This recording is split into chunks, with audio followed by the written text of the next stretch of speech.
कुछ बात आज की सियासत के हवाले से भी करना चाहूंगा। लोग हमसे पूछते हैं कि आप कहां खड़े हैं, आप ऑपोजिशन के साथ हैं या हुकूमत के साथ हैं।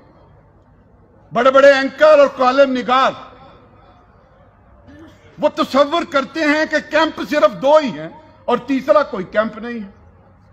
ये वो लोग हैं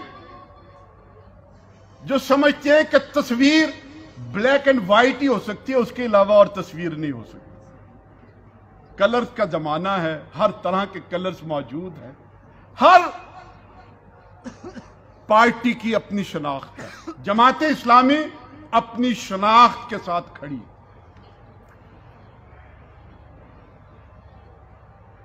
अपनी हिकमत अमली के साथ मौजूद है। आप हमसे यह सवाल कर सकते हैं कि आप ऑपोजिशन का हिस्सा क्यों नहीं, लेकिन यह सवाल नहीं कर सकते कि आपको ऑपोजिशन का हिस्सा होना चाहिए। जब लोग हमसे यह सवाल करते हैं कि आप ऑपोजिशन का हिस्सा क्यों नहीं, तो फिर मैं कहना चाहता हूं कि किस ऑपोजिशन का हिस्सा? उस ऑपोजिशन का हिस्सा कि जो चंद महीने पहले चीफ ऑफ आर्मी स्टाफ को एक्सटेंशन दे रही थी, जो चंद हफ्ते पहले एफएटीएफ के ऊपर इस हुकूमत की मदद कर रही थी। हम किस ऑपोजिशन का हिस्सा बने? आजकल सच बोलने का जमाना आ गया। कैसे कैसे सच बोलने जा रहे हैं। मैं कहता हूं सच नहीं, सच का हैजा हो गया है हमारे लीडरों को। लंदन से वो पार्क लेन वाले और सराय महल वाले आसिम बाजवा से पूछते हैं कि तुम्हारी कंपनियां कहां से निकल आई। हमारी कंपनियां तो थी, तुम्हारी कहां से निकल आई। और जब उनसे पूछा जाता है कि हिसाब दो, तो जमहूरियत खतरे में आ जाती है, जमहूरियत की दुहाई देने लगते हैं। और जब करोड़ कमांडरों से सवाल किया जाता है कि अपने असासों का हिसाब दो, ये जो जनरल मुशर्रफ जिसके इतने बैंक अकाउंट्स हैं, इतने असासे हैं, जो थकता नहीं था कि पाकिस्तान फर्स्ट और अब पाकिस्तान आ नहीं रहा। जब करनैलों से और जर्नैलों से सवाल पूछा जाए तो वो भी सियासी जमातों की तरह दुहाई देने लगते हैं। किनकी दुहाई? उन शुहदा की जो हमारे और आपके सरों के ताज हैं, जो आज भी बलोचिस्तान के अंदर जान की कुर्बानियां दे रहे हैं, जो आज भी फाटक के अंदर कौम उनसे हिसाब नहीं मांग रही। जनाबे वाला कौम आपसे सवाल करना चाहती है। हम किस ऑपोजिशन का हिस्सा बने जिसने बार बार इस कौम को डसा है, जिन्होंने सऊदी अरब से कहा था कि बाइकाट किया जाए और अवामी तहरीक चलाई जाए, और हमें यहां पर बाइकाट पर खड़ा करके और खुद जो है वो इलेक्शन के अंदर चले गए। भाई अगर सच बोलना है तो पूरा सच बोलो। आजकल बयानिए का दौर है, बयानिया ठीक होना चाहिए। कुरान इस बात की इस्लाह करता है कि नहीं, खरा सच बोलो, तो फिर अल्लाह ताला आपके खरे सच के बयानिए को आपके तर्ज अमल में तब्दील कर देगा, अमल ठीक करेगा। बयानिया नहीं, हमें अमल चाहिए।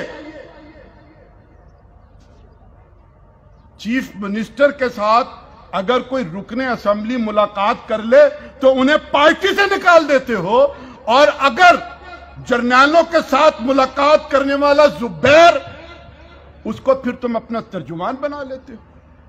चंद दिन की बात है,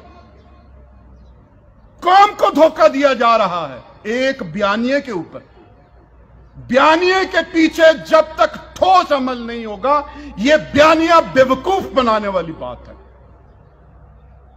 और बड़े बड़े जुगादरी, कॉलम निगार, रिपोर्टर, फोटोग्राफर और 7 बजे के बाद लोगों को बेवकूफ बनाने वाले, मगरिब के अंदर उसे कहा जाता है इडियट बॉक्स, जिस पर हमारी पूरी कौम बड़ी मुतासिर है। और उस इडियट बॉक्स के बारे में कहा जाता है इजीली अवेलेबल फिलॉसफर। तो ये फिलॉसफर जो इस बयानिए की बड़ी शिद्दत के साथ کہ جناب وہ بڑی زبردست تقریر ہو گئی ہے، سخت بیانیہ آ گیا ہے، اور بھائی عمل کے بارے میں تو پوچھو۔ آج بھی جب ان سے سوال کرتے ہیں کہ جناب آپ نے جس کو چیف آف آرمی سٹاف بنایا تھا، جس نے پچھلے الیکشن میں عمران خان کی مدد کی تھی، اس کو پھر بعد میں اپنے ایکسٹینشن دی، وہ کیا وجہ؟ یہ لندن میں جا کے آپ کو کسی نے خبر دی ہے کہ اس نے آپ کے خلاف یہ ساری سازشیں کی تھی؟ پاکستان میں رہتے ہوئے آپ کو کچھ پتہ نہیں چلا؟ اس قوم کو بے وقوف بنانے کے لیے ایک خوبصورت پرجوش بیانیے کی ضرورت ہے، اور اس قوم کو یہ سمجھانے کے لیے کہ تمہیں بے وقوف بنایا جا رہا ہے، بڑا مشکل کام جو جماعت اسلامی کر رہی ہے اور کرتی رہے گی۔ حالات یہیں سے نکلیں گے۔ میں قوم سے کہتا ہوں کہ بار بار دو بار نہیں ڈسا جاتا، آپ کو بار بار یہ قیادت ڈس رہی ہے، پھر بھی ہم اس پہ سوچی چلے جا رہے ہیں۔ ہم سے لوگ پوچھتے ہیں کہ تم اپوزیشن کا حصہ کیوں نہیں؟ جمہوریت کی بحالی کی جدوجہد ہو رہی ہے۔ میں ان سے پوچھتا ہوں کہ کس جمہوریت کی بحالی کی جدوجہد ہو رہی ہے؟ یہ پارٹیاں جمہوریت کے لیے جن کے اندر خود جمہوریت نہیں ہے۔ یہ ادھورا سچ نہیں، پورا سچ بولو۔ اور آخری بات، لوگ کہتے ہیں کہ اچھا پھر تم حکومت کے ساتھ ہونا چاہیے۔ بھائی حکومت کے ساتھ کہاں جائیں؟ یہ حکومت یو ٹرن والی حکومت، اور علل اعلان، اور اس کو بڑا بہادری سمجھتی ہے۔ 40 چور تو تمہارے ارد گرد ہو گئے، اور علی باباؤں کو تم روز مقدمات بنا رہے ہو۔ ان 40 چوروں کا تو حساب دو نا۔ اور اس پر بڑا جناب اپنی، اس نے لندن بیٹھ کے ادھورا سچ بولا، اور ادھر قوم سے خطاب کرتے ہوئے کہا کہ سیالکوٹ کے ایک رکن اسمبلی نے ہارتے ہوئے چیف آف آرمی سٹاف سے اپیل کی اور وہ جیت گیا۔ ذرا دونوں لیڈروں کا حال تو دیکھیں۔ میں اب چیف جسٹس سے مطالبہ کروں یا چیف آف آرمی سٹاف سے مطالبہ کروں کہ ان دونوں لیڈروں کے اوپر کوئی کمیٹی قائم کریں، فیکٹس فائنڈنگ کمیٹی۔ وہ کیا تھا جو پہلے انہوں نے بنائی تھی جی؟ جے آئی ٹی بناؤ ان دونوں کے اوپر۔ عمران خان کے اس بیان پر بھی جے آئی ٹی بناؤ، اور نواز شریف کے بیان پر بھی جے آئی ٹی بناؤ۔ چیف جسٹس صاحب کوئی نوٹس لیں، اس بیانیے سے قوم کو بے وقوف مت بناؤ۔ لیکن اس کے ساتھ ساتھ ہم فوج کو بھی کہنا چاہتے ہیں کہ 70 برس سے کچھ سبق حاصل کر لو۔ جن لوگوں کو تیار کرتے ہو، وہ آج الطاف حسین ہو یا نواز شریف ہو یا عمران خان ہو، تمہیں ڈس رہے ہیں، اور تمہیں اگر اپنی فکر نہیں تو اس قوم کو ڈس رہے ہیں، اس ملک کو ڈس رہے ہیں۔ اکانومی ذرا سے اوپر جانے لگتی ہے، پورا ایک محاصرہ شروع ہو جاتا۔ ہم کل بھی اکیلے اپنے مورچے پہ تھے جب عمران خان نے اسلام آباد کے اندر دھرنے دیے تھے، ہم اس وقت بھی یہی کردار ادا کرتے تھے، قوم کو سمجھا رہے تھے، آج بھی سمجھاتے رہے۔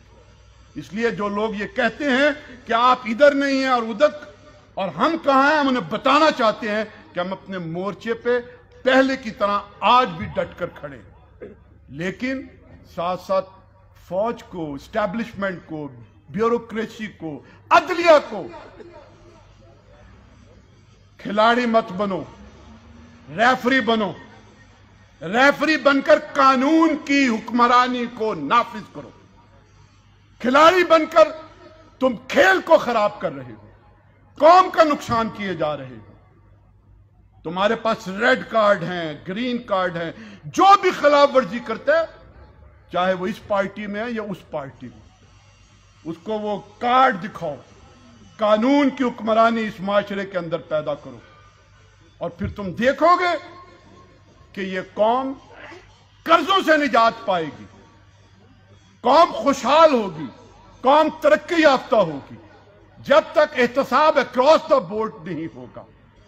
जब तक कि आइन और कानून और ज़ाब्ते और इंतखाबात के लिए जो पूरा निज़ाम है ये सिर्फ और सिर्फ किताबों के अंदर लिखा ना जाए बल्कि काबिले अमल बन जाए, उस वक्त तक पाकिस्तान ठीक नहीं होगा। मेरे भाइयों और दोस्तों, इस पाकिस्तान को ठीक करने के लिए आइए जमात इस्लामी का साथ दीजिए।